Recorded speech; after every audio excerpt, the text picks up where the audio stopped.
Okay, let's look at some graphing of lines. And we're gonna graph lines using 2 points now. Graphing lines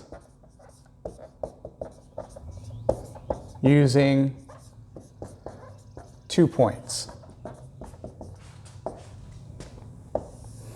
And so the first thing we need to do is recognize how we know that equations can be graphed as lines. So we have what are called linear equations. Okay, linear equations. And so linear equations are where the variables are to the first power. Variables are to the first power. That's key. This is a big definition. Now, you can have linear equations with 5 variables if you want. But if you had 5 variables, you'd have to graph it in 5 dimensions. And we're going to work with 2-dimensional graphs here. So you can see I've got 2-dimensional graph paper. It has a length and a width. And so the linear equations we're going to work with today will have 2 variables. And since we're graphing in 2 dimensions, those variables will be x and y, because we have an x-axis and a y-axis on a graph. Okay, so linear equations, we've got that. Let's do an example now where we're gonna graph using 2 points. Graph using 2 points. So if you have 2 points on a straight line, then you know that you know exactly what the line looks like. So let's say I want to graph the equation 2x minus 3y equals 13. And the first thing you'd have to recognize is that this is a line. Because if you find 2 points on a curve, right? If I tell you that I'm thinking of a curve that goes to those 2 points, you have no idea what the curve looks like. But if I then tell you I'm thinking of a line that goes to those 2 points, it would look something like that. Very simple. So you have to know that the equation represents a line. It has to be a linear equation. And in this case it does, because the variables are to the first power. We have x to the first power and y to the first power. When you get different powers, your graph starts to curve, okay? So this is definitely a linear equation. Now, if you want to graph it using points, you would set up an xy table, and you'd need 2 points. So we could pick an x value or a y value, and we could solve for the other variable. So for example, and you can pick anything you want.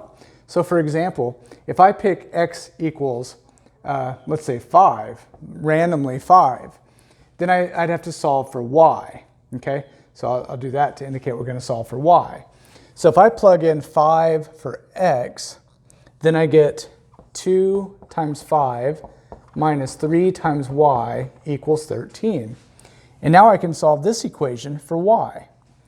2 times 5 is 10 minus 3y equals 13. Subtract 10 from both sides, and divide by -3, and I get -1. So y is -1. Pretty easy, right? We got pretty lucky in this case that I picked a whole number for x, and I got, really they're integers because I've got a negative here. I picked an integer for x and I got an integer for y. That's not always guaranteed. So we got pretty lucky in this case. Let's do another point. And this time, just to illustrate, let's pick a y value, right? We could pick any y value that we want and solve for x. I don't want to choose -1 for y because I've already got that. So maybe let's choose, I do like negative values though, because this would turn that into a positive. So maybe we'll choose -3 for y and solve for x. So in that case, I'll have 2x minus 3 times our y value, -3, right? I'm just plugging -3 in for y, equals 13.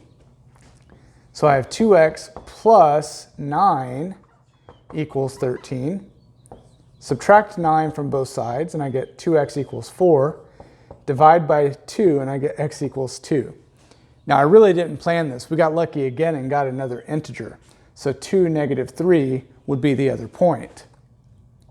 Now, these are ordered pairs, right? So this is, let me erase our work over here. This is the ordered pair 5, -1, and this is the ordered pair 2, -3. I know 2 points, I know it's a line, I can graph it. So let's go ahead and go through that process. So I need to set up an x-axis and a y-axis. This is our y-axis. Here's our x-axis. Let's start labeling. I need to go to 5 on my x-axis, so 1, 2, 3, 4, 5.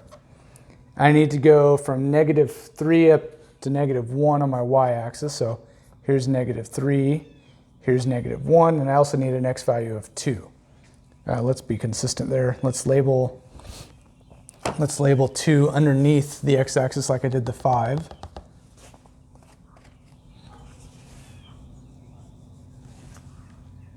Okay, so there's 2. So now if I want to plot those points, 5, -1 means go right 5 and down -1. And 2, -3 means go right 2 and down -3, down 3. And then I've got my 2 points. I know it's a line. All I have to do, as I showed before, is connect these 2 points with a straight line. And the graph doesn't stop at these points, by the way, because I could have plugged any x and y in, so it goes on forever. And so this line is representing all of the ordered pairs that make this equation 2x minus 3y equals 13 true. All right, now I do want to illustrate where you may not get integer values for your x or y. So I'm going to go ahead and do a third point here, and to show another point that if I pick any other point on this graph, it should, or any other point in this table, it should also lie on this line. So let's check that out. So let's do a third point. I'll do this one in a different color. Let's use blue. Let's say, why don't we choose like 7 for x? If I choose 7 for x, let's solve for y. So this is going to turn into 2 times 7, which is 14, minus 3y equals 13. Subtract 14 from both sides, and I get -3y equals -1. Divide both sides by -3, and I get -1 over -3, which is the same thing as positive 1/3. So I get the ordered pair now, +7, +1/3. And if I look at my graph and I were to plot that, here's 7, and 1/3 is right there. So you can see that no matter which x and y values you choose, you'll get 2 points that are on this line every time. Okay, so that's a good first example. Sometimes when you go to do this, your variables are not set up the same way. So let's graph another one using 2 points. Graph using 2 points. It doesn't matter which 2 points. Let's erase this previous graph.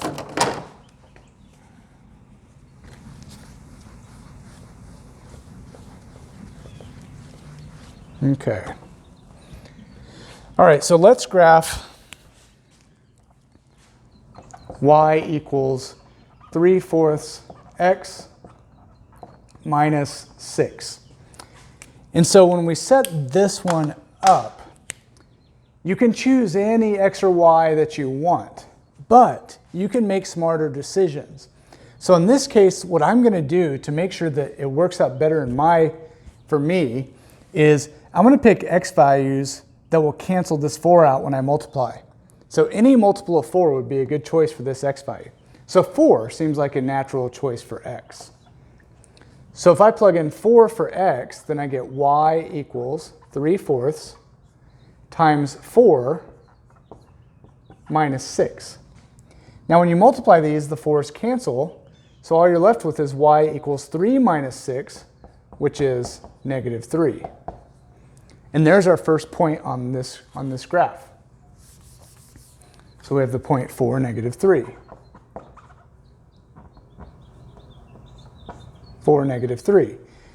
Now I might pick another multiple of 4 for x. Maybe I'll use negative 4. I could use 0. I could use 8, 12, 16, negative 8, negative 12, negative 16.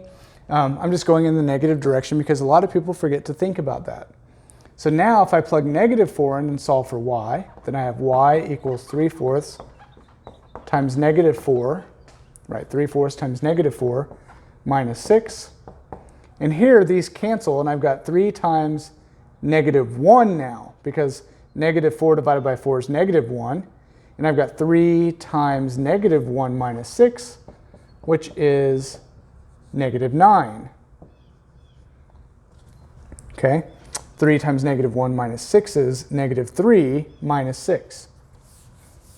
So my other point is the order pair negative 4, negative 9. And now I've got two distinct points. I'm not going to go through the trouble just in the interest of time, but you could plot those points and you could connect those with a straight line. Now let's look at one last example where the equation only has one variable, and yet we have to graph it in 2 dimensions.